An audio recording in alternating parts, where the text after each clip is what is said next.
But manifestation, like truthfully breaking it really down, is just actualizing and bringing the things that you want to fruition. And the fact that it's done not through sit and think about your dream, whatever, you're taking actionable steps.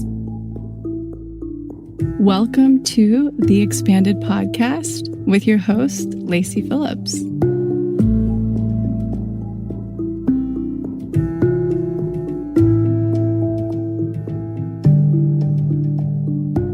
As a leading manifestation advisor with a process that's, radically different from the old New Age model, mine is rooted in psychology, neuroscience, and my energetic gifts.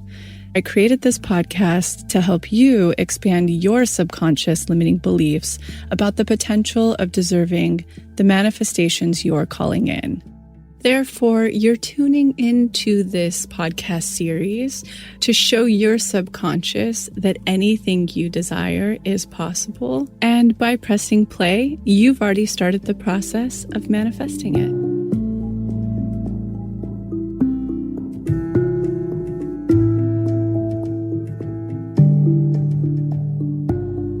So tomorrow is a really auspicious day, especially for me. We celebrate Yule. That's our big holiday celebration.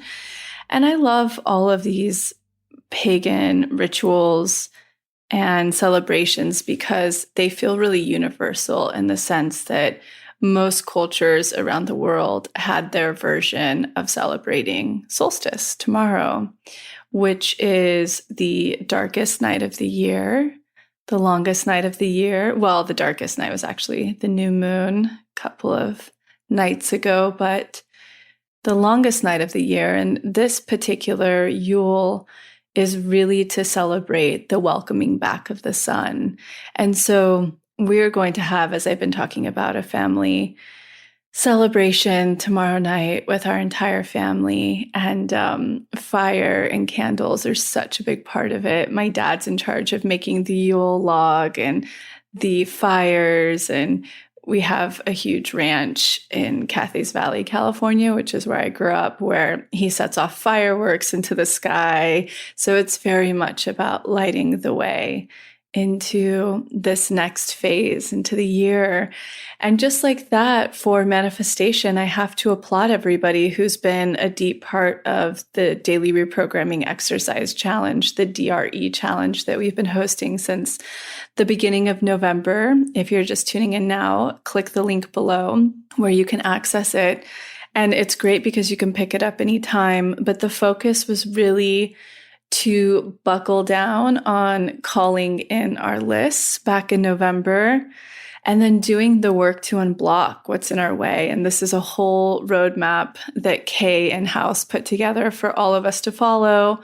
And we go into the fourth week now, which is a lot about what we're taking into our subconscious, what we're still doing that doesn't light us up. So you'll want to definitely round out this last week by following that link below. It's free.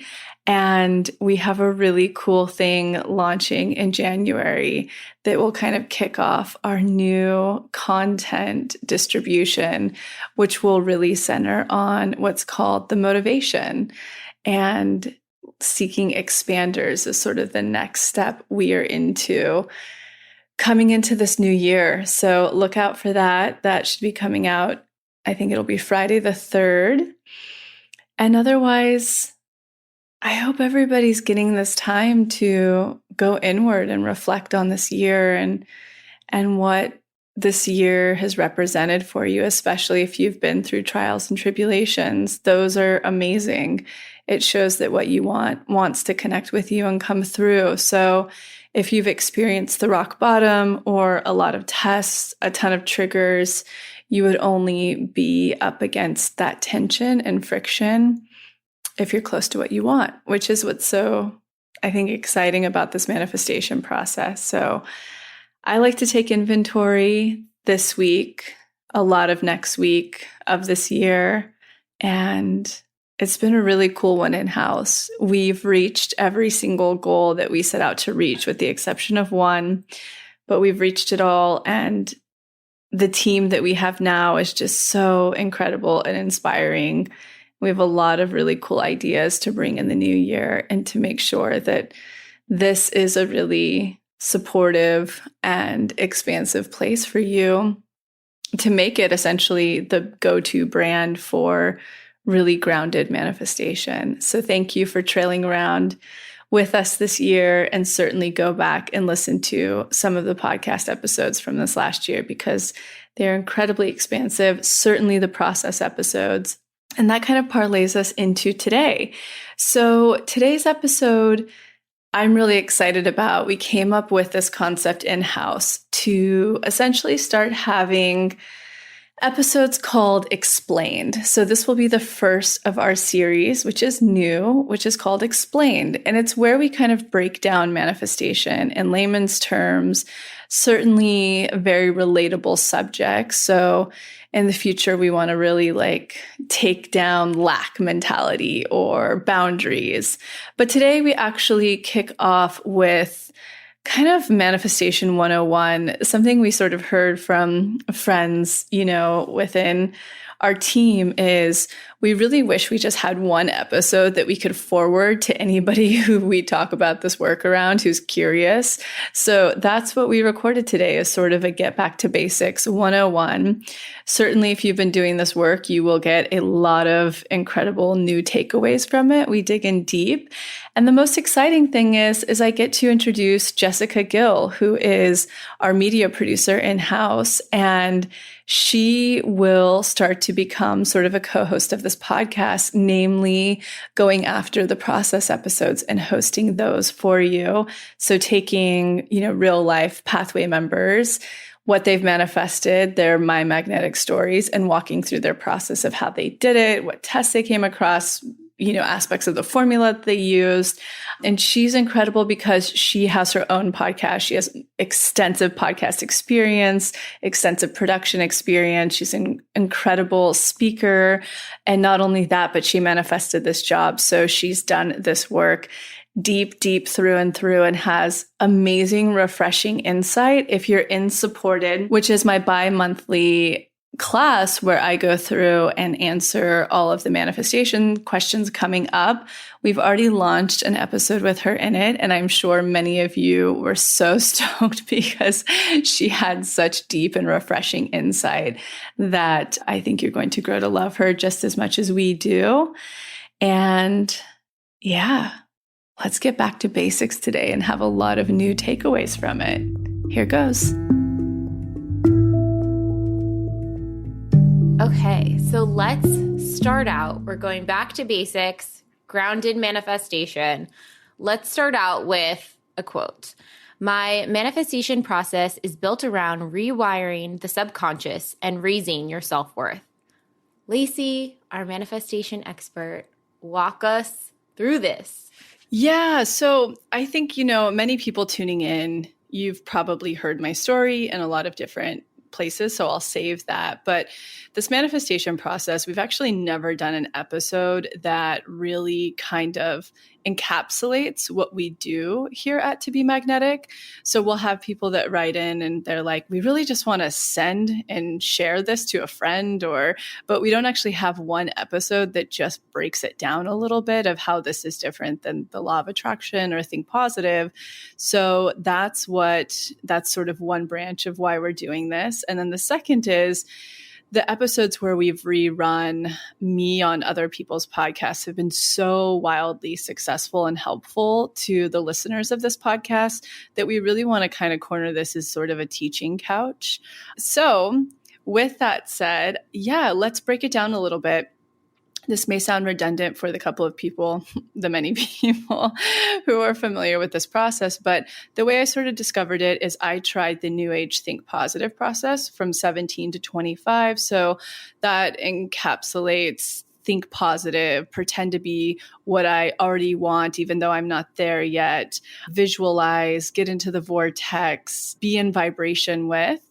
And it would help a little bit here and there, but it actually debilitated me a lot more than it helped me because I stayed in my comfort zone. I wasn't actually changing anything in my life, but I was spiritually bypassing, meaning that instead of dealing with the things that were making me insecure, sad, fearful, all the things that prevent us from action and actionables and raising our self-worth, I was being prevented in that model because I was so concerned with trying to just be more positive, more loving, in my heart space, happy all the time. And in fact, it wasn't allowing me to look at any of those root issues that are actually blocking me from what I wanted. So I always talk about that during that period, I was really stuck in waitressing and being a sort of working actress and being a doormat in relationships and living in shitty apartments and being broke all the time. Because truth be told, that is the programming I grew up with. And so getting back to your quote, what I started to figure out at 25 is that all of the things I just mentioned beforehand, thinking positive, being in the vortex, visualizing, they don't actually equate to our manifestation. It's actually when I started to realize when I was stepping into my self-worth, meaning looking at the things that were making me feel small, unworthy, insecure, low self-esteem, staying in those types of cycles of behaviors. When I started to look at those and shift them, I actually started to magnetize and manifest very quickly. So I kind of dropped all of that and looked at my patterning. And what came from it during kind of, I would say, 26, 27, like a 4-year incubation period of really starting to honor the gifts that I have, meaning that I can read energetics, I can channel. I have a lot of the senses, but I'm claircognizant. So really starting to honor those gifts and trust my intuition a lot more in conjunction with just very simple psychology that was coming through me, along with figuring out a lot of neuroscience. And I realized that there is a way that we can shift all of the programming we learned when we were children. So what I started to discover, very simple psychology, ages 0 to 7, 14 if I'm being generous, that we imprint into our subconscious brain. It's literally simple psychology, these loops that we loop on. And so we figured out that our brain it functions a lot like plastic. It's changeable. In fact, we're constantly changing it through neuroscience. And so that can be something as simple as driving a different way to work. It completely starts to create a new synapsis to change the brain to function in a different way for survival mechanisms. So when I looked at sort of an energetic process of raising your self-worth, meeting neuroscience and addressing psychology. So meaning the inner child shadow, what I call blocks, that imprintation from childhood of 0 to 7, the thing that's still looping and projecting out and responsible for what we're manifesting literally day by day. I realized, you can change all of this. And in fact, when you do, that's when you actually have loads of control over how you're manifesting and what you're manifesting. Amazing. Does that answer that? Yeah. Yes, absolutely. I think what's so fascinating about your process is that it's rooted so deeply in something so practical. I think manifestation gets this kind of buzzy, zeitgeisty word, and people who are in the wellness, spiritual community, they're like, yes, manifestation, get it.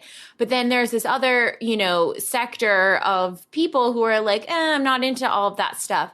But manifestation, like truthfully breaking it really down, is just actualizing and bringing the things that you want to fruition. And the fact that it's done not through sit and think about your dream, whatever, you're taking actionable steps based off of how the brain's wired, based off of how psychology is. You're able to bring like a more grounded aspect to it, which I think is so cool. Thank you. I really appreciate that. And truthfully, that's sort of our responsibility here at the brand, is to take a lot of those lofty spiritual teachings, such as like get into the vortex, these really spiritual out there abstract things, and actually ground them into actionable, practical steps for people so that not everybody has to read energetics to understand it. And in fact, most of it is made up of again, psychology and neuroscience. It's simplistic. It's stuff that you may have learned in college in Psychology 101, and very simple neuroscience education that's out there in pop culture. It doesn't actually take like a deep dive into all of that to understand how truthfully rudimentary, is that the right word? Rudimentary? I don't know how to say it correctly. Exactly. Manifestation really can be, especially when you get the hang of it. And the universe really does this to us. And I use universe truthfully as a very just inclusive word. I wish I could say energetics, because I think that could even be more inclusive for people who maybe don't buy into the spiritual aspect of things. Yeah. And I certainly steer clear of God for people who are atheist. I just want to use the most inclusive thing. It's truly just understanding energy a little bit. Everybody gets energy. You walk into a room, you can feel the vibes of the room. Yeah. I mean, all of us are energetic beings. You look at animals, they have instincts. They have to survive based on their instincts. We've gotten very far away from that. Especially in first world countries. But you look at an animal, they hear a sound, they peek their ears, they can feel what's going on. We all have that same capability. That's just energy, instincts, we can call it. Yeah. So if you understand instincts and manifestation, we can just say that to really boil it down to make it very inclusive, very human. What will happen is we'll be pushed to our breaking point. Jumping off of a cliff can create tremendous amounts of magnetism because it goes totally against that thing that we've always heard where it's like, think positive, stay in the vortex. Well, it's like, actually, when you do steps that walk through fear to put you into your worth. So in jobs, when you're in a job that doesn't make you happy, it's safe, you're in it for all of the quote unquote wrong reasons that society or messaging that you've heard from, family modeling, community modeling, educational modeling, and you're just there for safety or to be loved, you're actually shrinking your worth so low that when you jump off the cliff and leave, you're communicating very loudly through, again, those instincts, that energy. You're communicating that, look, I'm really afraid, but I know I'm worth more than this, because I really believe that getting into our most whole, authentic, worthy selves is true magnetism, like pure magnetism. So taking that step towards that, which any of us can relate to in the human experience, I would argue everybody can relate to this in one aspect of their life or another, even though spirituality, which I'd argue we're kind of not a fully spiritual brand. We've actually moved away from that in a lot of ways. We've just sort of been put into that box, can seem out there. But in fact, this is really, really practical, simplistic stuff. And when you kind of get all the tools in the tool bag, you get to create the exact life you want. And it just starts working for you. It's crazy. 100%. Yeah. And it's interesting too, because I'm always looking into the new self-help thing or interested in psychology. I'm always been sourcing this stuff ever since I've been very, very young.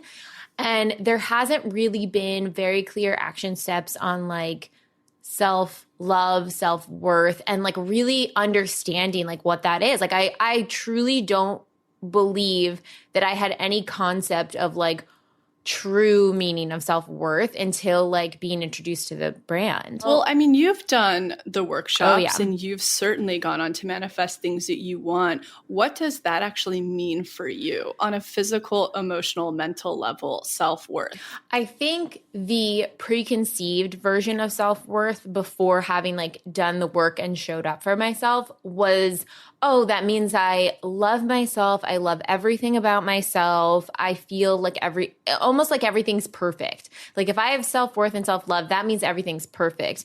And then coming in and doing the work, it's okay, no. It's not at all perfect. It's never going to be perfect. In fact, the perfectionism is a block.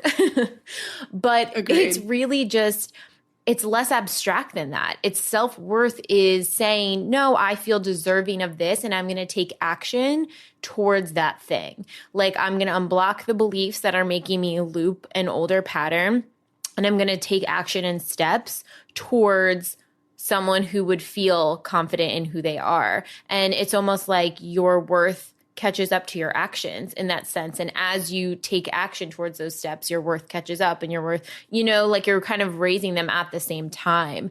It's a way more tangible thing than, okay, I'm going to sit here and like all of a sudden all of my body issues are going to go away and I'm just going to love my body. It's going to be great. It's like, that doesn't happen. You can unblock things and understand where you got the programming from and then put that into action by like showing up for yourself in the world in different ways. Yeah, I mean, even I want to say, I might be paraphrasing this, but roughly the definition of self-worth is a healthy self-esteem. Healthy self-esteem meaning that you just feel capable within the certain, ratio of what you're talking about to self-esteem, right?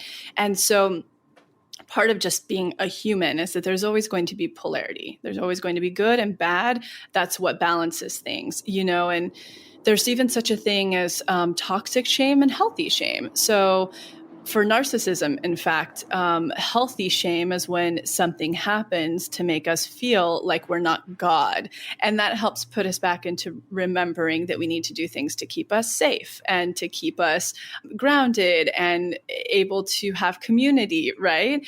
Whereas toxic shame, like deep abuse, things that are very violating of boundaries, that actually pushes us fully over in the spectrum of no self-worth in that parameter where we have to do a lot of work to get out of that because we feel like it's our fault. There's a lot of symptomatic things that can come with that from anybody who's a survivor. So it's really important to acknowledge that the picture of self-worth at the end of the day isn't this, and I love that you said that, isn't a sense of perfectionism or this pristine thing. It's not even actually achieving, like let's even go back to manifestation, new age rhetoric, achieving constant positivity. Right. It's just not. It's the human experience. It's like, how do we chip away at the things we've experienced in life that hold us back from feeling that healthy sense of capability in ratio to what we want? That's what's going to create magnetism. So it's really looking at the things that are blocking us, that are still living in our subconscious, that even if on the conscious realm, we're like, oh, we're fine, we're over that thing that happened, and I'm not even like from something very small, like being teased maybe in school, maybe blocking some way that we can't public speak, right, and excel in our career as an artist. Let's just say as an example, maybe on the conscious plane, we've dealt with that. That's fine. But on the subconscious plane, we're still looping that we're not worthy enough or good enough. We've been moved into that department of low self-esteem. Well, we can actually go down there through simple hypnosis. There's many tools that exist today, EMDR. I use a plethora of them, but hypnosis has always been traditionally the most effective for me, that you can get down there. You can bring your subconscious forward. You can get into that, theta state. And in that state, it can't tell what's real or not real. So you can start to reprogram that actuality of what happened. And so the real key is like, I think magnetism happens in levels. Like you just keep up leveling and up leveling and up leveling. I still have never reached that utopic perfectionism, pure bliss, happiness space. So I don't think that should be the objective. It's one thing if, somebody's on the conscious pursuit of fully trying to reach enlightenment. That's a whole journey. Yeah. I like to really keep, and I think we talk about this a lot as a brand, our intention here is to really, especially in 2020, we've been talking about a lot, to make this the go-to place for practical manifestation. Literally, how to have grounded tools and steps to manifest anything you want, even though we have so much feedback. We're actually launching this in January, this thing called the motivation. And so it's going to be this portal that literally has every single testimonial we've even grasped, and we have them in the thousands now. So these are people whose lives are shifting and they're manifesting everything they want, like profound shifts. And I think the really important thing to have that is that it reflects back to any and every one of us, no matter what we're manifesting, that such is possible for us. And I think the overall messaging that's really important and really responsible to have, as a brand and both with ourselves personally as humans, is it's just not about that perfectionism. It's about, again, finding and getting to that place of healthy self-esteem, expansion, and being able to set really strong boundaries, which I call passing tests. 100%. Yeah. And it's also interesting too, because if you take something so grand as manifestation, like it doesn't have to be a tangible item. It totally can be. If you want to manifest an experience or a relationship or a partner, or if you want to manifest a job, amazing. But you can also manifest like a different version of self. And that's part of up leveling, you know, like you can manifest like yourself having healed an issue, or you can manifest like yourself being more confident. Like there's so like you can manifest literally anything you want. 100%. And I think like a lot of manifestation that exists out there, well, there's two sides of it. Some of it's to reach, I think, a form of detachment, and another is to, reach a form of materialism.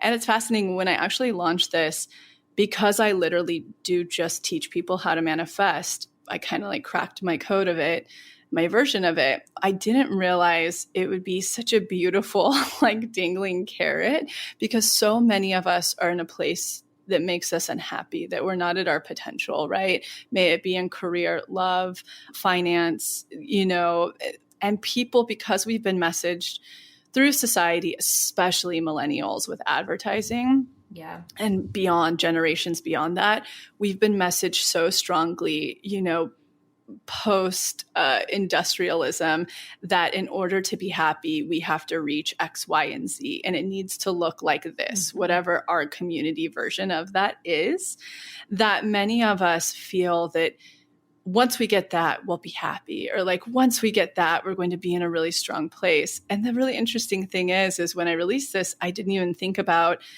manifestation of those things that have been messaged to us to be happy would be this like incredible dangling carrot to motivate people to actually do the work.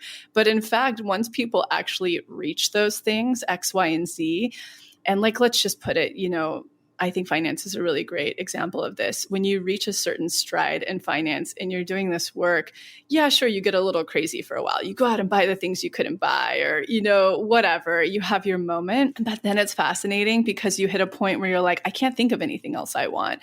What do I want to do? I want to help other people. What do I want to do? I want to improve myself so much deeper, make myself so much happier and healthier. And I don't just mean physically, I mean like mentally, emotionally. So it's so interesting that, or it's actually so rewarding for us to be a part of a brand and a founder of a brand that have helped literally thousands of people achieve on, sure, the material plane, but also most importantly, they're literally turning into these more conscious, happy, worthy beings, So it's like, sure, that exists, the material stuff. Of course, you can have it. You can manifest anything in that realm very simply, actually, when you learn it. But what's even cooler is at the end of the day, you get to wake up more authentically yourself, happier with yourself, whomever you're waking up with, if that's something you desire. They're a lot more of a reflection of what your soul and heart desires rather than what society told you needed to be happy.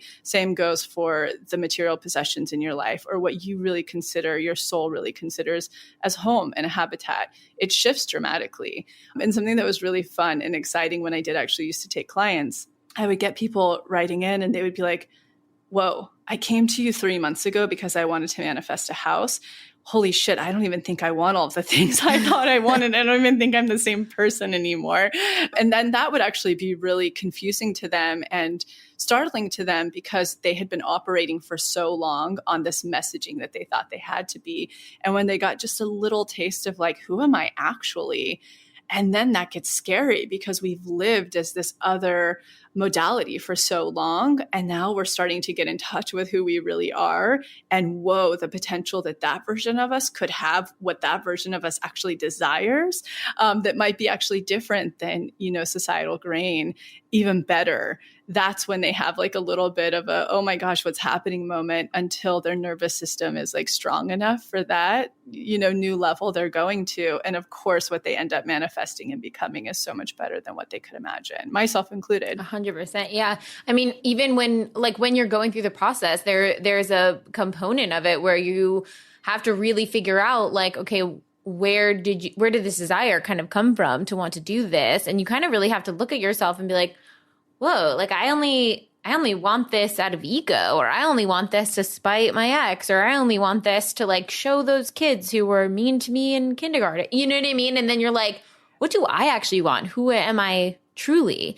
And that layer of yourself gets to come out and come to fruition, you know, which is amazing. Completely. I mean, I look back at when I used to be an actress and the things I desired that I would put on my list, which none of it would make me happy now. They would be outrageous stuff. You know, it was like an Oscar, a house in Malibu, you know, and when I really did the work on that, like a lot of actors that exist out there, and I got down to the root, I was like, fuck, I'm doing all of this so that finally my parents think I'm good enough, you know, and you go, okay, cool. Now that that layer is gone, who am I and what do I actually want? Yeah. It's rewarding when you finally are able to unlock those layers of yourself and like, whoa, I'm really doing this because of this, because of this, because of this. And okay, now we can start to relinquish that programming and that looping that's going on down there, which is amazing. Completely. I agree. So talk a little bit about one section of the manifestation process, which is your deep imagining, which is like a term that you've coined and kind of really owned this entire space of like this hypnosis process. Yeah, I mean, I'm certainly not the first to teach hypnosis by any means, but I did, you know, what's really interesting is I grew up, which many people know who have tuned into the podcast and this brand, but I grew up amongst many caretakers. So I would be at 4 different houses in 1 week. Often it would be, you know, my parents were really young when they had me. So it would be like my mom and her boyfriends, if she had any, and my dad and his girlfriends when he had some, my aunt and uncle, and then my grandparents, my paternal grandparents. And my grandmother, I'm so fortunate that she was so into everything. I mean, she was a huge self-educator. So not only was she into politics and anything to do with medicine, but she was really into alternative lifestyle. And so during the summers, I would spend a lot of time at their house that they had in Santa Cruz. And she would always be off doing really trippy stuff. I mean, my grandpa, who's like a full-blown conservative, he was like a president of banks for farmers and agriculture lending. And she would take him to like naked retreats in hot springs. You have to go try all of these things with her. And she was, now when I look back, she was deeply, deeply into hypnosis. She used it often on herself. And back then, I mean, this was the early 90s, she was working with neuroplasticity. And I don't even think much of it had been fully discovered and educated in the public at that time. But now I have her whole collection of books because she's since passed, and all of her books are on like channeling, hypnosis. And it's funny because I kind of discovered this myself after trying a lot of different modalities of tapping and these things that didn't really work on me or serve me. I like to say that when we have really low self-worth, our subconscious is really, really smart. So it doesn't want to believe these things we're shifting. That's why things like affirmations don't really work on me. My subconscious is so intelligent that it's like, bah! Whatever, you know what I mean? Yeah. So to be able to use that science literally, and hypnosis, I know it's been portrayed. I think a lot of us are educated enough now, but it certainly has been portrayed in media where it's like you get put to sleep or you don't have control of, and it's not at all. It's a deep meditation. That's all hypnosis is. It's moving into a theta state and it's bringing that subconscious forward. So it's really just relaxing your entire nervous system, bringing that subconscious forward so you can unlock and remap your brain. It's literally like you can do a little bit of, you know, brain surgery of memories and loops. And so I have a little bit of a different process towards it than traditional hypnosis, which I have experienced in the past and hasn't been that effective for me. In fact, through trying those modalities with hypnotists, I was like, God, my subconscious is still not buying this, you know? And because that model is very much layered in, again, sort of a form of spiritual bypass, it's reinforcing already the positive. It's like, we don't care about the root, where something came from. Let's just reinforce now, essentially, the new affirmation of self. And my brain's like, yeah, right, forget it. But I started to notice when I would kind of veer away from what I was being shown and just move more into, my brain wanted to see, where did you pick this up from? Like, where is this really from? And I realized that you can access that very simplistically when you're under in that theta state. And so when my brain could see it, then it was like, holy shit, I have to feel this all the way. Whoa, forgot this was down there. And then on top of that, it was like, okay, cool. Well, what can I do in this moment that's actually believable while I'm down there that will put me in my worth in this situation? Doesn't mean everyone's peachy, everything's healed, but so that this version of myself, when it was experienced this block, what can I do to rewrite the story enough that it's believable, that I can be in my worth? And so then I was like, I'm onto something, because I started to see like really tremendous shifts happening very quickly. And so I worked on that a lot with my clients, and I started to see the same thing. So that's why I was like, I can't really call this hypnosis, even though when I explain it, it helps people understand what it is. But I had to create my own version and trademark it, which is deep imaginings. And that's what they are. You go into a very deep state and you imagine and rewire your reality until you create enough neural pathways to reconnect and loop on that and project that out instead of the old. And the old, meaning our subconscious brain, it's, our limbic brain, and it loops on those fear settings a lot. And it has, a benefit. It's doing it to save us. And so it's like, don't touch fire again so you don't die. Stay out of the way of, an animal that can eat and kill you, So it's these prehistoric measures to try to keep us safe that we don't really, in first world countries especially, deal with as much anymore. Yeah. I mean, there's a spectrum of that, of people who are always dealing with certain levels of unsafety wherever you live. But for the most part, for people who are living in areas where they do, have a certain level of safety, we have that old prehistoric looping happening where it's like, well, how do we get down there and shift how it loops? And so that's what these deep imaginings are. They're very simple. There's nothing too crazy about them or out there. It's just a little bit of brain mapping. It's so interesting because when I was in therapy before getting introduced to your work, and my therapist was like, because I really wanted to go deeper in the work, and she recommended I do hypnosis. She was like, well, maybe you just need to like do some work in your subconscious. And it's, how she kind of explained it to me was like, you're able to access further memories when your systems calm down, when you're laying down, when you feel relaxed, when you feel safe and comfortable. And you're able to, that's why people, are interested in meditation, because you're able to access different parts of the brain and kind of just like let your brain process through whatever feelings it's going through. And it was like the next day, someone's like, Lacy Phillips has deep imaginings, blah, blah, blah. I was like, oh my God, I am so powerful. I brought this into my life. This is amazing. It was like exactly what I needed.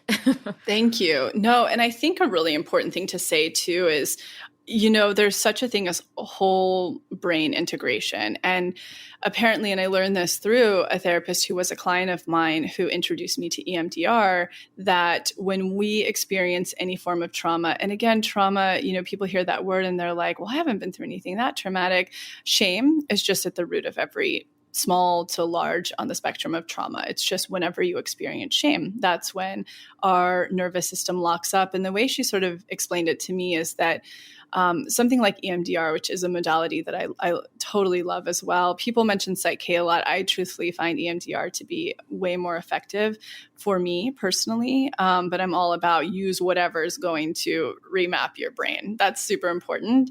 And apparently, the person who discovered EMDR is that they realized that the eyes lock when you experience trauma, amongst other bodily things that happen. And so they started to realize that through sleeping and rapid eye movement, that's how that's what we're doing, right? When we're sleeping is processing our subconscious stuff. And it's like, what do we keep? What do we lose? Kind of stuff, it's like in the filing cabinet or not. And they started to notice that when eyes move both ways, focusing, both ways, back and forth, there's actually a whole brain reintegration that happens with that. And so I find that really important, like a really important part of this process. So that's why in a lot of our new deep imaginings, we have little cues. We just released them in January. We will be releasing them in January. And we have, I think, already put them at least in the daily reprogramming exercise, back in November. So they have little whole brain integration cues that I found to be helpful. So I think that's a really big part of the process is like, get down there, really see it. And so like in EMDR, what happens is while you're doing that left, right, left, right, left, right, you're feeling and living out the experience. You're bringing up that most triggering level 10 of whatever the subject is you're focusing on. And then you're left, right, but you're feeling all of your feelings through it. And then you move on to a new memory because it's like a spider web. It takes you through all of the memories where this type of stimulation is attached to. And so that way you're able to have this whole brain integration so it can kind of dissolve and leave. And so I think that's really important for why this model of hypnosis is a little bit stronger for me. My brain needs to go through. It needs to see it. It needs to feel the feelings all the way to emotionally clear them out of my body. It has to see like I'm no longer that version of myself. It has to see what the new story can be, even if it's just one step forward. And then again, having those whole brain integration cues allows it to move through my nervous system. So I find that personally to be a lot more effective than just traditional hypnosis, which is probably the experience you're talking about and the experience I also experienced as well. Yeah, 100%.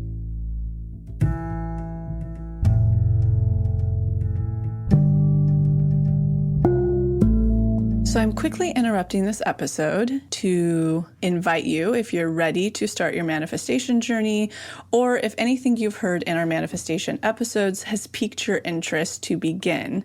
We have a la carte workshops in everything from the basics bundle, which is what we recommend to everyone who starts. It's the formula that actually teaches you how to manifest, unblocked inner child, and unblocked shadow. We also have a la carte workshops on love and money. But the real gem is the Pathway membership because it encompasses every single workshop we have. It's a year-long membership with full access to the few a la carte offerings we have and exclusive workshops not available anywhere else, such as the daily practice, which is what everybody in the Pathway uses, hopefully at least 3 times a week to daily in order to truly create the new neural pathways that one needs in order to manifest, and houses the library of our deep imaginings, which is our unique hypnosis process that allows you to get into your subconscious and overwrite those old neural pathways, creating the new ones.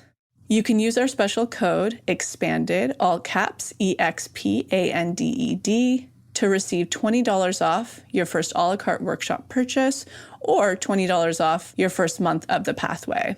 Again, that's all caps, EXPANDED, EXPANDED. Okay, now back to the episode.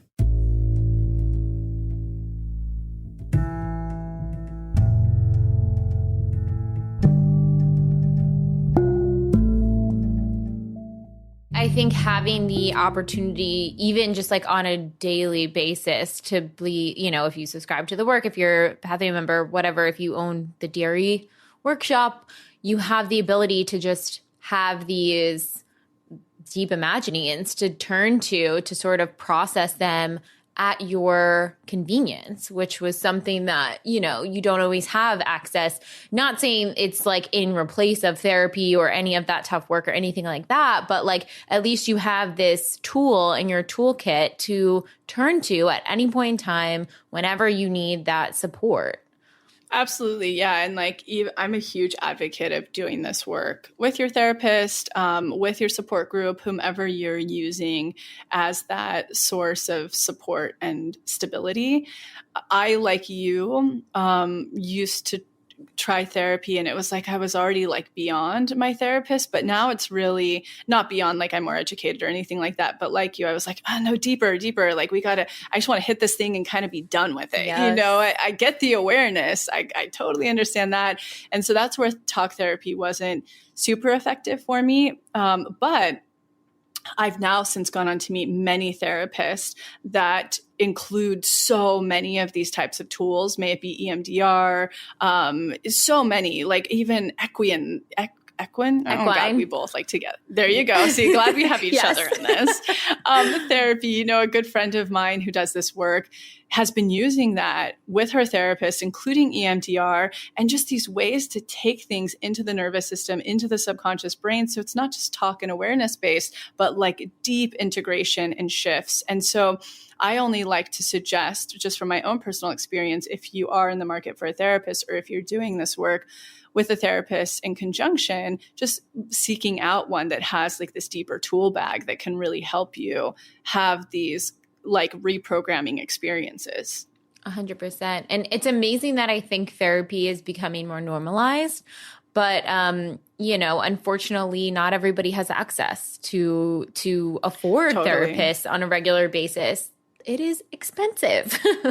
I remember I was totally in that same boat. I remember, like in acting, I went to go audition for this. And I, at the time, was, you know, waitressing. And I went to audition for this one acting teacher. And it was so funny. Within minutes, she goes, "Was your mom an alcoholic?" And I was like, "Yeah, she is." She's like, "I can tell by the way you carry your voice. I suggest you go to therapy and, you know, like traditional therapy, and go to this voice coach, and you'll shift your acting career." And at that time I was still like heavily into the spiritual bypass stuff. I'm like, yeah, whatever. But I was like, okay, I really want this acting thing to work out. So I am going to seek a therapist, but I didn't have any money. And there's this place in LA.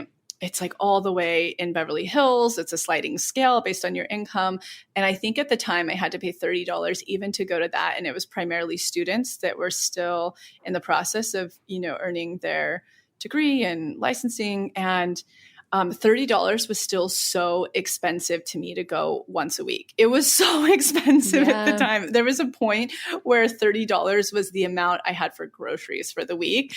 And then when I got there, I think because the person was still in training or what was happening, they weren't doing anything. They were just literally listening. And I was like, okay, I'm paying the gas money to get here. And then I also have to pay like basically my amount in groceries a week to see you. And I'm not getting any shifts. And that's where, and that was one of my second entries into therapy. I've since gone on to try other therapists who are, you know, wonderful. And I think everybody's wonderful. But I do think you get a lot more bang for your buck if you can afford that model of help, if you can find a therapist that has these deeper tools and languaging with them. Yeah, 100%. And it's a trial and error too. Like you have to find someone that works and resonates with you, because everybody's different and they're going to relate to a different type of it. Completely. But yes, that was shifting into the therapy mode a little bit. Yeah. We're all about it. Yes. So that's amazing. So then essentially the three components that we have with manifestation has to revolve around this unblocking, and then expanding, and sort of passing tests, which is kind of what you were speaking to earlier. It's just hitting these three core things. Right. So to be comparative, in like old manifestation, new age rhetoric, that I think is what keeps manifestation such a small topic, you know, in the world, or people, you know, view it as like very woo woo and all of that. Let's equate it to the three messages we receive primarily from that type of manifestation. Number one is thinking positive and always being in vibration. Number two is visualizing what you want. And then number three is making sure that, that you are, how do I put it energetically? Number three would be like, here, I'll kind of explain our theory and then I'll associate it back to that. But for us, I realized that none of those things were really serving me. And like I said in the beginning, and so I started to actually discover that rather than anything to do with positivity, the true law of attraction is self-worth. And so in order to get to a place of self-worth, rather than, and you know, I've used this example so much, people in this community are probably like, I get it. But for the new listener, narcissists, if you look at them, are some of the best manifestors on the planet. Why? Because they truly believe that they're deserving of and believe in what they say, you know, and it's actually, I'm just using a really big public figure, but Trump actually is a version of this, right? He manifests a lot of the things he wants. May we agree that it's good or bad, or, you know, whatever your political standpoint might be. But he's a damn good manifester.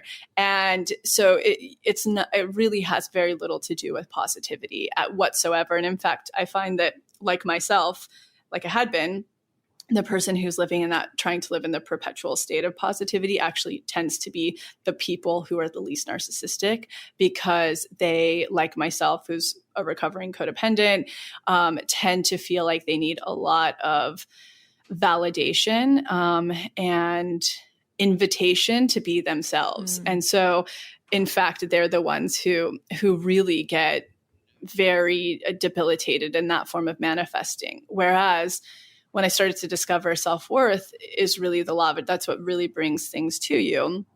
What that comes down to, again, is really figuring out when you're not in your worth, why, getting to the root of it and changing it in a subconscious state. So that's the number one component. And that really stands in place of the think positive. And it's just very simple. Again, getting back to simplistics of psychology. And then number two, a lot of that old system talks about visualize the thing you want. I still remember doing this. It's like, wear the wardrobe of what you want to become. I remember this one book I was reading. It's like, it's all about the vibration of love. So list off all the things you love in the gratitude list. And though those are really healthy practices, they weren't doing shit for me manifesting. And so, I remember like setting out stuff on the opposite side of the bed as if I already had a boyfriend. I remember all of these things.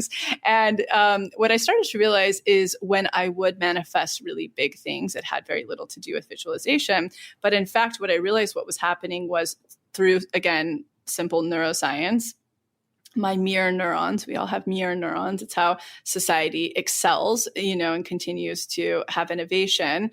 When we see to believe people either we're around or in society or our community that we identify with, who was where we currently are and has gone on to be successful, embody or have what we want, and we don't have limiting beliefs that we aren't equal to them, we go, oh, well, if they can have that, I can have that too.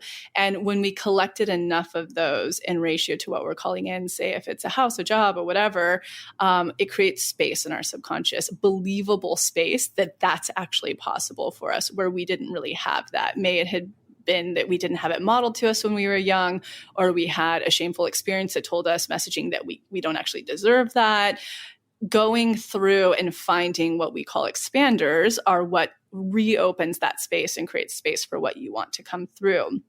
And then the third component to it that's really important, even though it's not the whole formula, but essentially the third most important aspect is what we call passing tests. So like one thing, I used to always get this on podcasts. They were like, what's one tool somebody can do right now today to manifest? And I was like, start using the word no. You become very magnetic. Yep. Because in fact, when what I call past tests, we no longer settle in the ways that we used to in the past. And we actually advocate for our worthiness and deservingness of what we want. And we start to exercise that word more. So turn down the emotional unavailable suitor who's coming through when we just have been like a fuck buddy for so long, or we left the job that was so toxic and now we're out interviewing for new jobs, and we can kind of tell that we're going to be in, maybe that opportunity can be toxic. Being able to say no, even though there's stakes on the line, with that potential new partner, it's like, but what if it is the one, and maybe this thing will be different. No, it won't. You're being tested. Or with the job, it's like, but I really need the money. So maybe I can make this one work. And it's like, yeah, you can, but you're being tested and you actually could have what you really want. So it's those three components that are super important. All three have to be in play at once to manifest. And so all of the work we do centers around finding your blocks of why, the root of why, and changing them, that you're not able to connect with the thing you want. looking to see if you're expanded enough in your subconscious for it. And if not, you need to find your expanders and surround yourself around expanders. And then, of course, the third most important, and well, no, they're all equally as important component. Because if you see someone just going out saying no, but they don't have the self-worth subconsciously or the space for it, they won't get anything. So all three have to be in play. Oh, yeah. The old passing test model, I guess, is that it asks you to pretend to be what you want rather than actually stepping into your true authentic worth and saying no. So it's like this process is all about getting really real with who you are authentically when you take off all of the messaging and the layers that have been put on you and you go, whoa, who am I? And then you do the work to get really confident and deserving about who that is. And then you go out and you find other versions like you who have this kind of confidence in what you want in the different areas of your life. And you start to tell the universe through your actions that you'll no longer settle for that past version of yourself. That's when you're manifesting what you want. Love that. Yeah. And even, I don't know why this kind of just popped into me right now, but like, tests can even come in the form of like not going down the rabbit hole that you may have gone down at one point. So like literally yesterday, there was something that came up. If we really distill down yesterday, what was happening was, there's a form of inauthenticity, foraging, and copying our company. Trust me, anybody listening, I've dealt with this shit from day one. Yeah. So I'm at a place where I actually have a really healthy relationship with it. I'm like, I, as an actress, actually used to do that, and I think it's very much it's human nature. We all do this at some point because in acting, I'll give actually a really, really candid shadow. I'll out my shadow here, which we haven't talked about shadow, but this is a good example of me like coming clean with a really embarrassing shadowy thing. So back when I acted, right when my career was starting to peak a little bit, I was, dating this other actor and he ended up leaving me and like getting quasi successful. And then he ended up dating this woman who looked just like me, but like 10 times prettier because of cosmetic enhancement. And so basically, I was waitressing at the time at Laugh Factory, and they would come in and I'd have to wait on them, during a comedy show, for real. And so to me at that time, because again, I was very much in the think positive, I was not at all looking at myself, certainly not in the place of discovering who I was authentically. I actually took that time to be like, okay, I go out all the time for we would go to similar auditions all the time. His girlfriend and I'm like, clearly he prefers her to me. Whatever she's got going on must be the magic sauce, right? Mm-hmm. So what can I do to be more like her so that I get the things that she has in life? And so at the time, and this is it's so silly and embarrassing, but I remember going to my eyebrow lady because she had really sexy hot girl eyebrows. And I was like, oh, I have to get those because that's what's going to make me work more. And if I'm thinner and my hair's longer, again, it's just external exterior stuff that we can all relate to this really stupid example. And I honestly will still have patches in my eyebrows forever because I sat there with my eyebrow lady and she's like, I won't do it. I won't ruin your life, Lacy. You have to go to somebody else. And I did, who thinned my eyebrows out. But I spent maybe 2 or 3 years in that grasping space of looking outside of me to anybody who was working and had what I wanted. And I would look and go what's the secret sauce? I'm going to be exactly like that and copy it. And so look how well acting worked out for me. And so, even though when somebody is copying or whatever, that's all they're trying to do. And I call that energy dog paddling, right? We're all guilty of this. And you and I actually had a great episode on this in Supported, where when we get the question, somebody's like, I've reprogrammed everything. I'm totally expanded. I've passed every test. I'm in the magic dark, but nothing's happening. What's up? And we're like, the one last thing you haven't let go of is the need. You're dog paddling still, you're chasing in a way. Yeah. And that form of copying, which we're all guilty of, is chasing. That's all, it's dog paddling. And it actually really has nothing to do with us. It's a huge form of flattery in a way, because they're looking at us, or when we've done it in the past to other people, we're looking at them of what's the secret equation that's going to allow me to have what they have that I want. And So it's actually really important to look at when something like that's going on. It has nothing to do with the external. Sure, this person can be your expander, but you need to look at and distill down what it is you really dig about them, and I would argue, and this is actually something we've just gotten feedback on a lot. And I actually had this woman, from the New York Times who was interviewing me recently, and she came to the speaking tour and she was asking people in the audience in LA, they're like, but I've interviewed X, Y, and Z other people in manifestation who teach it. What's different about her? And they said, she's so authentic. And that's really the truth that we're all witnessing when we look, we're like, what's that secret sauce? It's because they're worthy in their authenticity. And we're actually we're emulating the wrong things rather than distilling it down and being like, what's my worthy full-blown authenticity, and how do I run with every ping that I get about that? That's what's actually going to lead to what we're looking in them for. So when this was happening, I actually used to get really triggered by this in the beginning of my career because it's painful. Like, you spend all of this time like creating really, authentic channeling these messages. And then when people kind of just go out and steal them, it used to really bother me.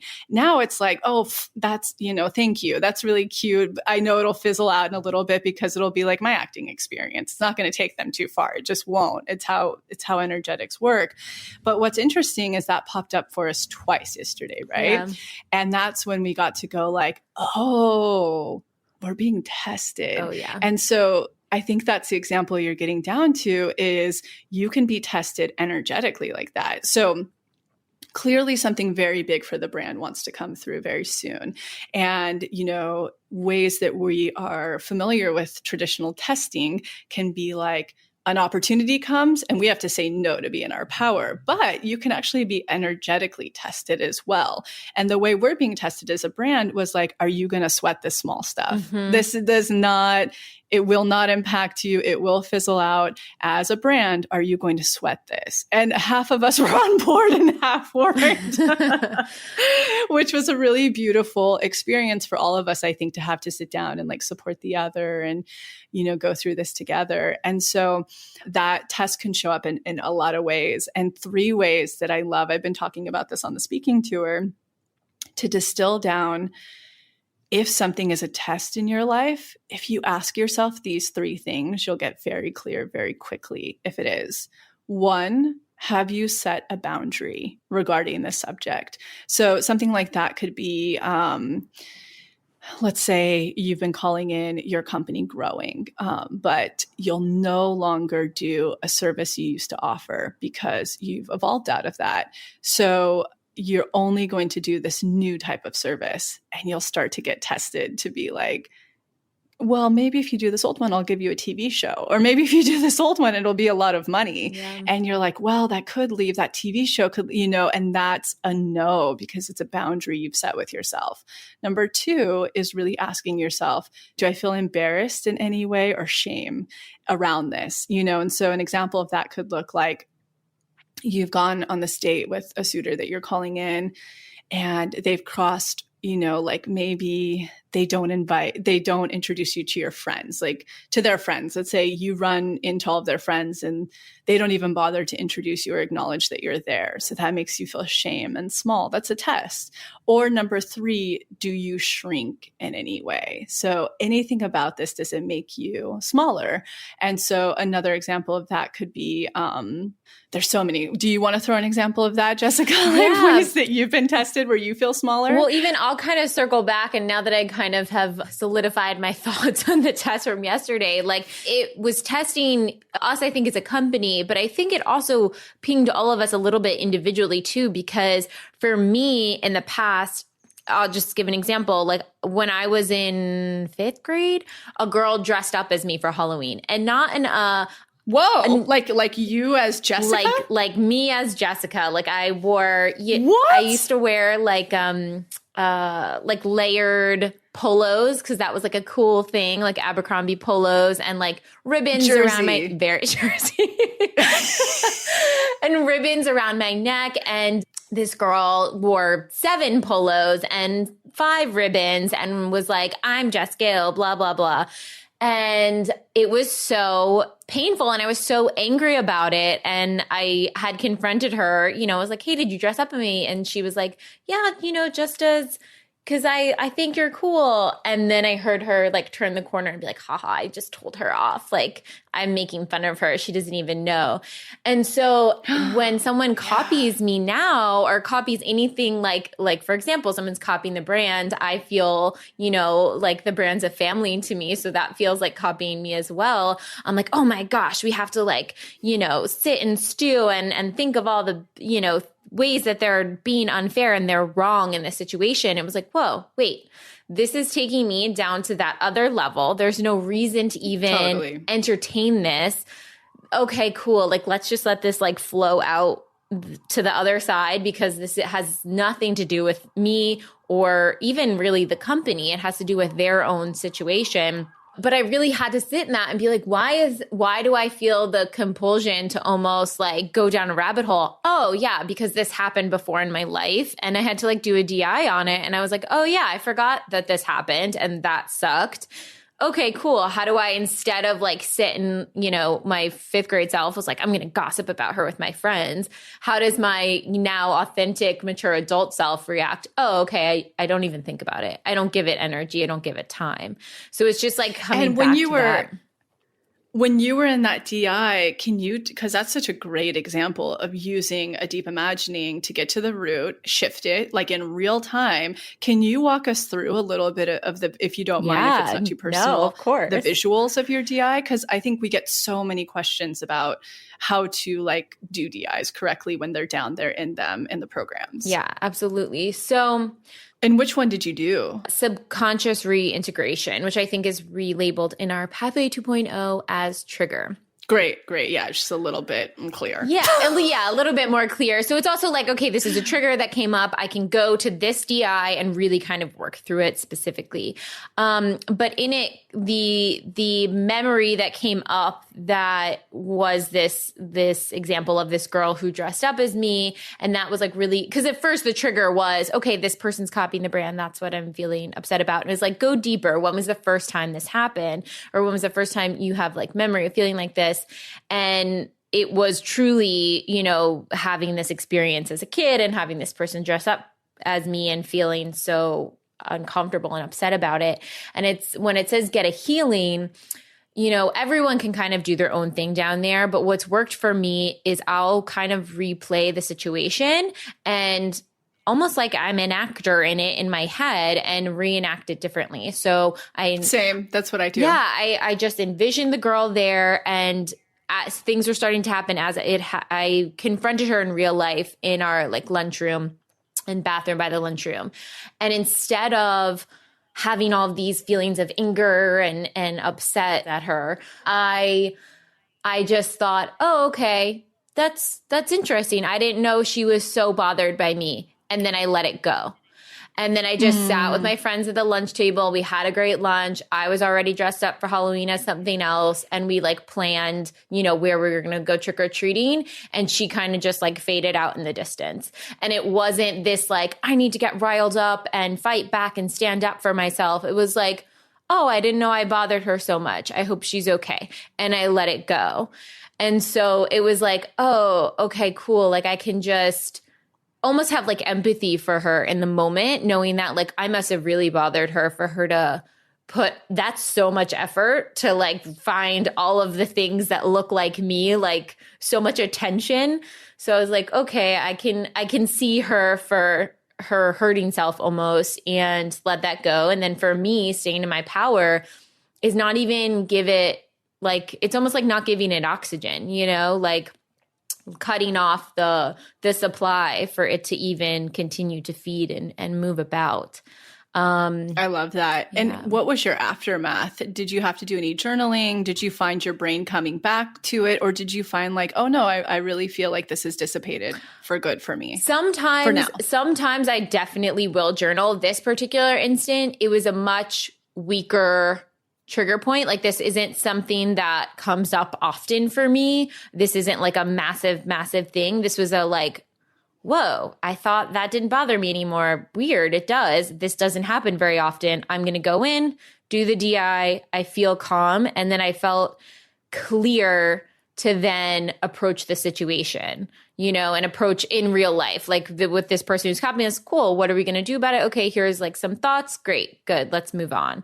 And it was just had a clarity and almost like reinstated my confidence to like not be bothered by things like that. I love that. I think that's such a clear depiction of what that process can look like based on a trigger that's not very charged, but enough to make you have self-awareness, know that this is something that's blocking you. You have two routes. You can choose to not pass the test or pass the test. And, like you said, we all individually went through our different experiences with that. And then as a brand. And so that's really, I think, a really beautiful way to outline that of how we can be tested energetically and how we can directly apply the work. And I just think, that's awesome. Yeah. And at the end of the day, I think that's really what so much of truly being in your power after you've done something like that is having total empathy. Like at that point, it's like, God, I feel sorry that person's going through that. For me, I had my own process and I was like, dude, I've been there. It didn't work for me. It certainly hasn't worked for a lot of people I've watched do this, and certainly not the people I've helped. I know it won't really work for this person, but it's like, it's part of their path they have to experience in order to find their authenticity. And like, I've dealt with that so much. I'm like, you guys, it's funny. And I think it's sweet. So I think reaching that level of like empathy that takes the charge out of things is truly, that's being in your power energetically after any trigger. Yeah. And test. Yeah. And there's an interesting thing that comes up. I mean, even going through like unblocked inner child, because that has a lot of stuff with, you're going through your relationship with your parents. I think when you get healing in a lot of, or at least for me, when I get healing in a lot of the DIs, I can find both empathy, but then also boundaries, which I think is something. I think that's so important. Yeah. Absolutely. Because you can have empathy, but then if you have empathy to the point where you're changing what you need to do to take care of you, that's not helpful either. So you want to get to a place where you can find the healing of empathy for the person, but also, I feel sorry for you for this, but it's also not my responsibility to fix or worry about. I need to do what's correct for me. Absolutely. And like, just to close off that example yesterday, which I think is applicable to many facets of life, I think you just nailed that on the head, because even as like a recovering codependent, when I get to the place of empathy, I still really want to be a nice person. And I've learned when you're dealing with that level of like, personal instability, like that level of copying somebody, again, it has really nothing to do with the person, with us. It's like the person's going through something challenging, but I also can't be in that energetic field. So it was like a very simple and follow, wishing the best. But I've got to disconnect the energy on that one. Mm-hmm. It's supposed to not be in our energetic field. And I wish nothing but abundance. So again, having those boundaries instead of like, I think I read recently that a form of abandoning yourself, your needs in those circumstances of boundaries is like the ultimate version of codependency. So being able to find that empathy, but also having strict boundaries around your energy and your space, your needs. And I think that's really, and healthy boundaries. So I think that's really wonderful. 100%. Yeah. So do you want to run through some potential scenarios of some advice you would give people who are going through different situations, who are kind of approaching this work? I kind of actually went through and saw what people were writing in for supported stuff and just kind of picked up some themes on things that like were bigger things that people had, confusions or questions, or where do they start with all of this work? So I just wanted to bring some of them to light, just examples for our podcast listeners, and also, the people who are very familiar with this work, get some of those questions kind of answered through. Sure. Awesome. So this is kind of a broad one, but for someone who doesn't have clarity on like what they desire, if they're going to manifest something and they're unsure, like, I don't even know what I want to desire. I know I have all these blocks and I'm emotionally triggered. Like, where would you recommend they start? And I feel like you had great notes on that. Yeah. Yeah, you had great notes on that. Like you, I mean, somebody who's done all of the work. I'm curious to see where your notes lead on that one. Okay, yeah. So for me, and actually this is something that Heather Whitaker, who was at our LA live tour, and now she's going to be on a process episode later this January. But she said the importance of little tiny micro manifestations just to bolster your trust muscle to show that these things are possible. So like if you're first starting off manifesting, saying you want to manifest your, massive house, like maybe, and you are so far away from getting that home, maybe that's not the first thing you start off with. If you're like brand new to this work and you're really trying to like learn how to navigate it, just start off with like a small thing, like a free cup of coffee or, something really tiny. So you can be like, oh, whoa, okay, cool. Like I can do this. This is possible, just to reinforce it. And then we have a clarity DI and a magnetic self DI, which really helps get you more clear on who you are and your desires for things. And that can kind of bring through like potentially what you might be desiring next. And then my next advice prescription would be to go into our up-level rut and learn your authentic code. Because I think the authentic code is really breaking down like, what am I doing in my daily life? How do I bring the essence of me into the actions that I'm taking in my life and really taking inventory of that? And what are those 4 elements? So, yeah.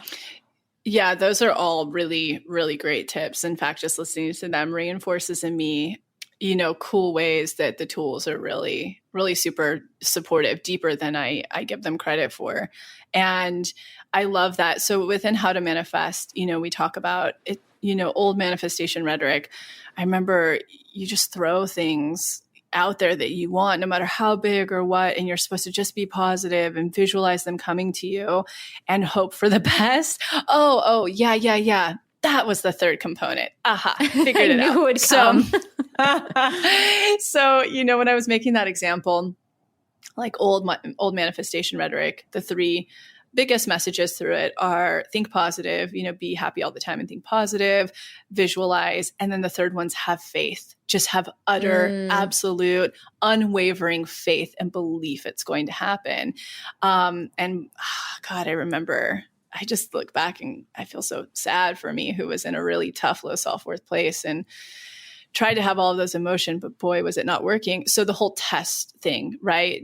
Passing tests is actually what starts to build a trust muscle for you to actually have faith, because you manifest. The more you manifest, the more you start to trust. So in today's society, I think it's really hard to ask somebody to have blind faith, just how the world works. It's really hard. I think it's something that has to be earned. And I think we talk about that a lot through the more you manifest, the more your trust muscle becomes stronger. So we're not really asking you to have faith. And that's why we have these really grounded, rooted steps of like, do this first, second, third. So in the How to Manifest workshop, another thing that was never really covered, you just throw all this stuff out there. And the stuff, it's embarrassing what I used to ask for that I was so not in my worth or expanded enough for is baffling. But one thing we talk about in it is like a rule I used to have with clients, and I certainly have within that workshop, is make sure that it's believable within the next 6 to 9 months. I like to say 3 to 6 months if you're really just starting. So if you're working within that parameter, micro is amazing, right? Like, yeah. I give the example, it seems superficial and silly, but if let's say you're, a person out there that loves Levi's because they were on trend for a while, it's like throw on your list a really hard to find one, like white red tabs or something. Mm-hmm. Like it's so hard to find those. Throw things on there that are abstract and difficult to come by. Not really the stuff you can go out and buy because you can buy that anyway, actually play with it a little bit to see, and you'll start to build a little bit of that trust muscle. So that's really good, that advice and all the tools you suggested. One other thing I really like to tell people is like, go down the rabbit holes. If you don't know what you want or whatever, the quickest way is by trying and figuring out what you don't want. So let's say it's career and you're in this career that's been messaged to you, kind of like my brother was. He just fell into it to be safe. And that's what was expected of him. And now he has this opportunity and freedom to be like, who am I? And what do I actually want to do? And I'm always like, one of his passions in high school was to stream. And I didn't even actually know what that was. He had to explain it to me because I feel like I'm getting old. But streaming's like when you play video games live. And he's like, I was so into it right when it was starting and it could have really taken off, but I wasn't allowed to do that. And I was like, go do it now. Like, do it. Follow whatever. And you might stream for like 20 hours and go like, I've grown out of this. This isn't really my thing. And I'm going to wait until the next thing that lights me up, and so wait for that stuff that lights you up. Try it. If you don't want it, now you have a slimmer list of what you don't want. So it's like the more you tailor down what you don't want, you're really going to start to figure out the essence of things you do want. Also making a list of all of the things that light you up. That was something I kind of did at the end of acting. I was like, I started to notice I would be reading sides for a pilot audition at a raw food restaurant and like feeling like the sides, that's like the papers of what you're going to say, the dialogue. And I would be sitting there feeling like it was homework, like responsibility, when all I wanted to do was Google how raw beets were really good for my body, and I was way more into holistic living. It's something I've always been into, and herbalism and spirituality and self-help. And so I started to make a list and I was like, what are all of the things I love? And I started to write them down. And I was like, well, I still don't have a clear answer, but I do know the direction I can start to head down. So that's where it's like, even if it's in what city do I want to live in? What kind of relationship do I want? How do you want your relationship to feel? Writing those down, it's going to get a little bit closer to the core essence of what your soul's asking for. So that's another kind of little trick to getting a bit of clarity. Love that. Yeah. Okay. Another scenario for you. For someone who's struggling with staying in the worth for landing their dream job, what might be some examples of blocks at play here? So I think a lot of people struggle with like, oh, I've been calling in this job, or I've been calling this next step or whatever, for a long time. I kind of wanted to just highlight, like, what are some of the blocks and like, what could they, again, this is, there's multiple answers here because everybody's different. Everyone's going to have different blocks when it comes to calling. It's not like dream job equals this block. It's going to be different for every single individual. But like, here are maybe some options of blocks that like people could try to look in certain workshops for. So I said to try up-level ruts to get really clear on the place that they're in currently, taking inventory of where they are currently, and how that might be affecting it coming in. So they could have a block of like, oh, wait, I'm doing all these action steps that are signaling to the universe that like this isn't what I even want. I keep staying in jobs where people are treating me like crap. I'm not standing up for myself, so that's a really good spot to get inventory. And then I said on block full moon, because you can really look at your tests from the, month prior and look at, wow, how have I been tested for this thing? And what are the action steps I need to put into place in order to step into that next dream job or whatever you're calling in. And then obviously unblock money to learn your programming and blocks around that. You could have lack mentality, or you could think that one parent is responsible for all the success and maybe, or maybe you can't make good money on your creative work. That's a common one that I find with friends out in LA, is that they don't feel like they can make really good money off creative artistic work. The broke artist archetype stays strong, even though it's very untrue. Or that people can't find success in corporate settings, things like that, and really getting clear on what those blocks are and how to find, your expanders for all of that. And then reinforcing those beliefs by using the DIs. Yeah, those are all honestly perfect because, like even, for example, at San Francisco, the show, we had somebody who stood up, and it gets honestly very simple to see a lot of what our blocks are, just like you got to see last night. You're like, this situation isn't right or wrong, but why is it a pain point for me individually? Why do I feel the need to go back into this old behavior? And you got to see, oh, it's very clear why. Something hurt me and made me feel shame. And so therefore I loop now and I track that, because we'll continue to always attract those experiences until they've been totally, they're like reprogrammed and our worth is out of them. They literally stop coming into our existence after that point. And really, we're all just mirrors of each other to show us where we need to unblock limiting beliefs to have that true, whole, authentic worthiness. And so somebody at the tour, she stood up and she was like, what's the energetics of when things I want to manifest keep happening, for other people? Like, I'm manifesting for other people in a way. And I'm like, are you a Virgo? Because that's actually really weirdly common with Virgos. They amplify those who they're around, their manifestations, which is a real trip. And she started to list some examples. She was like, I forget what they were. It was like, yeah, I find myself that when they want something, if I just put a little energy into it, they get it. But my things aren't coming through. And it's just such a simple question. I was like, what did your mom do for a living? She was like, she's a stay-at-home mom. I was like, did she put everybody else's needs before hers? Did she see through that everybody else's dreams were happening before hers? And she's like, yeah. And I'm like, cool, go do a little reprogramming around that. That's what you imprinted and picked up. It meant to be a woman, and that's why all of us, no matter what we identify with, have some sort of labeling and messaging of what it means to be whatever boxes we've been put in. But at the end of the day, we're all such unique, authentic beings that there is really no way to label any of us. And so when you get down there and you look and you start to really get curious about, like, first you have to take those layers off, right? Of like, why is my stuff not coming through? So career is the exact same thing.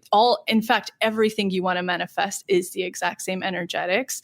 And I always talk about this too. I'm like, energetics of manifestation they know no labels, right? Whether it's like you're older, younger, whatever sex you might be, or any of that, it's all the same energetics. So it's really about those three components of whatever circumstance you might be. What is the next step to being more in your worth? No matter how much injustice you're experiencing, like, what's that very tiny next step I can make that's going to make me more empowered in this situation and take my power back, even if it's tiny. Also looking at, like, what is the messaging I receive that makes me stay in this state of mind, believing that this is all I can have. So that's a really clear example. And the more we can figure out what those are, especially in career, money and love, they're always connected, which I talk about all the time. But in career, the more we can get clear on that, because that is such a loud message in our society of what we need to do and what we need to make in order to be respected and loved. So it's like, we really got to look down there, and all of the tools you just listed off, and I think you did them so well, will start to put you getting a lot of clarity on that, those things. 100%. And even I'll just add this in too, like, I've worked through my own blocks for career and money and all of that stuff. And one, going through unblocked money, but then also taking some of those beliefs through the shadow workshop was actually really helpful, and kind of reinforcing them at the same time. Because you're like, okay, here are these beliefs. Okay, let me take that to shadow, because it's like I'm shoving this belief that I don't want to be this, because it's my shame from I saw people shamed for having this. So now I need to like out my shadow on this thought on it. And so those two simultaneously were actually very helpful with Absolutely. that. Absolutely. Awesome. That's why it's like, when you join the pathway or you do a la carte, no matter what you end up doing in these workshops, we cannot stress enough how important it is to first do how to manifest, reparent, and shadow. Like, those are the foundational basics of manifestation. And the more you can address those and understand those tools and how to finesse them towards any situation that's coming into your life, the quicker this will all be for everybody. Yeah. Yeah. And I think also another good thing to point out about the work is, like, I'm sure if you guys are new to the work and you're tuning in for the first time, it sounds like there's a ton of programs and things to do. And you're like, where the heck do I start? Like, I want to do all of this. At least that's how I was when I came to it. Just take it one step at a time and almost let your intuition kind of guide you. Like, wherever you feel like you need help or for working on, if you want to, How to Manifest gives you the full background on everything that you're going to be kind of covering in this process. And then you can start to unpack and go through all of the different workshops, but just kind of trust your gut and go where that leads you. There's no like right or wrong way to be doing it, but the consistency of doing it, like showing up daily, showing up like when you have those triggers, being able to go in and pop in a DI and see what's coming up really, really has made a huge difference for me in clearing stuff out and then also being able to call stuff in.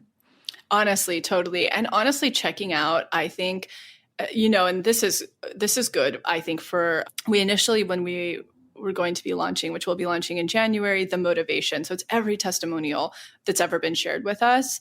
Why I even came up with that was because I'm on this really specific health protocol that anybody who's been listening to this podcast knows.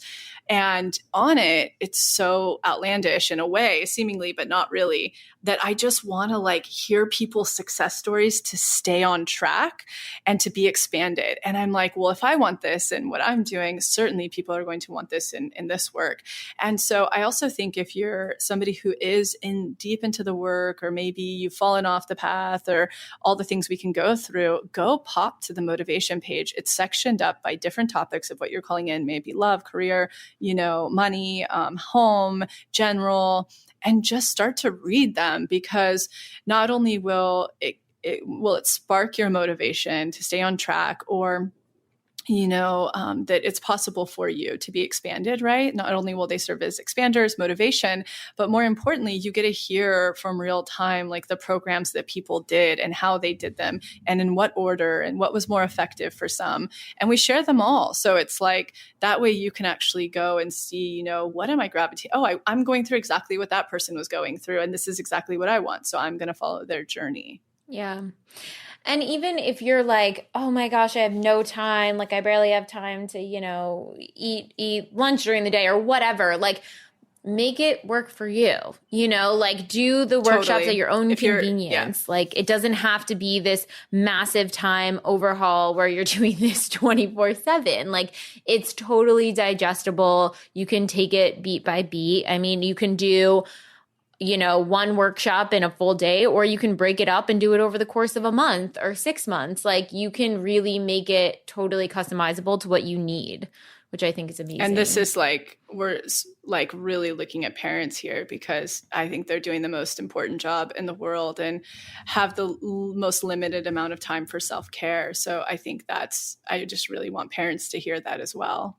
I agree. And I think there is a lot of, I know I face it sometimes too, where like there's that internal resistance that like I know what's going to be good for me. Like I know if I move my body every day, I will have a better day. I know if I do a DI and a meditation or I journal, I will have a better day. And then there's some part of me that's like some rebel inside that's like, no, I need to get through all of the stuff I need to do. I don't have time for that. And it's like, it's almost like time expands when you dedicate like even just 15 minutes to yourself a day, and you show up as a completely different person and almost like are able to tackle the tasks that you had before in a different way, because your nervous system is sort of like settling and healing and moving through things, which I think is really helpful. I agree entirely. Yeah. Okay, one last scenario for you. For someone who's struggling with self-worth in their body image and lacks confidence, let's say in social settings because of a deep-rooted block that they're uncomfortable in their skin, where should they sort of start and where can they look to? So this one is definitely something that I've struggled with and kind of looked through and had to uncover blocks. And there's always uncovering more and more blocks within this kind of category. But I said unblocked inner child, because you can really learn where the belief was picked up from. Was it parental? Was it peer? And really learn like what was the messaging that you were taught around your body and what that means, and kind of go in. And sexuality, because I think that plays into our body quite a bit, 100%. Which there is a whole section in it that looks at like the sexuality messaging you picked up. Exactly. Yeah. And really covering all parts of like your essence when it relates to your body. And what was that messaging, and what did our authentic self truly want? What were we told about ourselves that is probably not true? And then what did we truly feel, and how did we truly want to express? So you can kind of work through all of that stuff in inner child, as well as shadow. Like, what are those trigger words that are kind of like looping in your brain, and get those out and get all the shame. I feel like everybody, especially women, but everyone as well, man, woman, non-binary, whatever it may be. Literally everyone, I think, struggles with body image. Yeah, everybody. It's crazy that we all have these human bodies that are all so different and so beautiful, and yet we all are ashamed of ours in one way or another about something. And just starting to bit by bit kind of take back that power over our body and feel confident in our body, regardless of its appearance, or if it looks like society thinks it should or whatever, and being like, no, my body's badass as it is, and start to take that power back through the shadow work, I think is really helpful. And then up-leveling deservingness DI, I think is phenomenal for body work too. And really finding expanders that are embodying the essence of what you desire for the image of your body and confidence and what that looks like. Yeah, that's huge for me. And specifically on this current protocol I'm on, and I'm like fully self-aware that I like totally have thin privilege. Unfortunately for me, the only thing growing up that the women in my family, for the most part, were loved for, like applauded for, is beauty. And so that creates a whole nother like wormhole. And I've seen it through spectrums of my mom's sisters, like one that it's totally ruined their lives, to others that's the only source of validation that they have. And this current protocol I'm on, I'm like a little, I would say a decent bit heavier than I've ever been, which is still, by societal standards, has approval, which is really, really terrible. And even in my body, I'm really struggling, having been a model and all of that, I was really struggling with like, how do I feel in my body? And I have more cellulite and all these things, and it's like, something just snapped in me a few weeks ago where I was like, I'm beautiful. Fuck that. Maybe it was honestly moving to the country has been a lot more helpful because I don't have as much media coming at me. And LA is it can be a really triggering place to live because most everyone in a lot of ways, not everybody, in fact, I wouldn't say that that's the biggest demographic, but a lot of people here move here for that vain validation. And so, I think everybody struggles with this. And my biggest key components always in dealing with aging and body shifts and, having freckles all over my body and different things like that have been the expanders. It's been so key finding my graceful aging expanders and finding, all of it, all the things where I'm like, that is so cool. That is so cool. That is so cool. It's so different than what airbrushed media tells you is okay and acceptable. And I feel like it's slow and surely going through shadow. I kind of shortcut it when triggers come up, and I do the daily reprogramming one, shadow and inner child, so I can knock them out at once. But it's the expanders and that are just so medicinal. And then it's also having to make the calculated choice when those thoughts are really coming up for me after I've addressed them on the subconscious, reinforcing in the conscious level of like, no, I'm not giving you energy today. You don't get a win. Sorry. Totally. I think that's almost like, to me, I almost see that as like passing a test. Like when those thoughts come up and not going down this looping body shame towards yourself, you're like, oh, cool. I passed the test and like didn't take the bait to like shit on myself for 20 minutes or whatever it is. Absolutely. And then, another test that comes up for me a lot too is like the desire to want to look at other people who have like the quote unquote perfect body, which there is no perfect body. This is complete construct.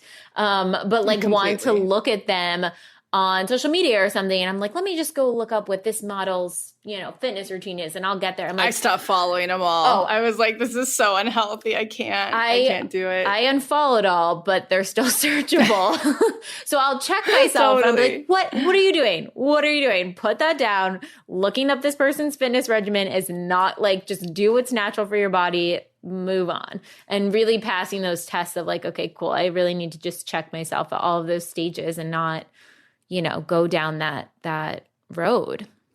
And that's a great example of energetic tests, especially if it was something that used to be really triggering and made you feel small. It's honestly, anything that comes that way is usually a form of a test in a way. And that the beauty of a test is it really signals our manifestation is super close and wants to come through. That's the only reason we would be receiving them. So awesome. Amazing. So I feel like we've really kind of touched on and rehammered on everything manifestation. This is such a great jumping off point for new people coming in, and also just like a huge reinforcement. I mean, I've been doing the work for a long time, and even just listening through our episode right now, I'm like, oh wow, there's so many new takeaways. So I hope everyone really enjoyed. Yeah, we'll have to call this Manifestation 101 or something. Love it. Love it. Well, have a great weekend, everyone. Yes. And thank you, Lacy, so much for giving everyone your direct insight and advice. It is so, so powerful and useful and just changing lives. Just changing lives. Thank you. And I'm so excited that you're going to be a lot more involved in the process episodes and having, podcast experience yourself and having one yourself. I think that they will be really enthralling. So thank you so much for being such a wonderful host and sharing your examples as a fellow member and manifester. Absolutely. And we are very excited for everyone to be manifesting anything they want in 2020 and every year after that.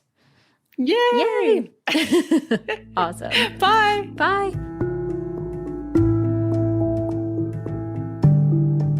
Thank you so much for tuning into the episode, and I hope you enjoyed it as much as I did, we did. And in case you're not totally ready to join the pathway yet, I wanted to share a few of our free offerings that I'll often suggest to people as a little bit of a blueprint to get them started on their manifestation journey.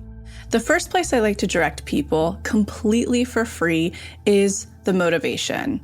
You can see it linked below or on our homepage as our testimony library. And it's categorized by different subjects, whether you're calling in career, money, love, wellness, and much more. When you're reading about a member's experience of what they manifested, you're actually seeing to believe and showing your subconscious that that very thing is possible for you. The second place I like to direct people is to the free clarity exercise, which is also linked below. In it, you get to try our own unique hypnosis process, learn about the science, and some journaling prompts. And the best part about this, you'll get a tiny taste of what it's like to go into your hypnotic state, bring your subconscious forward, and create new neural pathways while receiving clarity. And the third thing, if you haven't listened to it on this podcast yet, please go back to the episode titled Manifestation 101, where you'll learn the basics of neural manifestation to truly understand this process. So go ahead and check out those free resources, the motivation, the free clarity exercise, and the episode Manifestation 101, all linked below. And in an effort to make sure to have representation in this process series, go ahead and submit any process testimonials you have, especially to our LGBTQ plus community, our BIPOC, as well as the Ys, which is anyone in the community who is 45 and over. All right, we'll be back next week.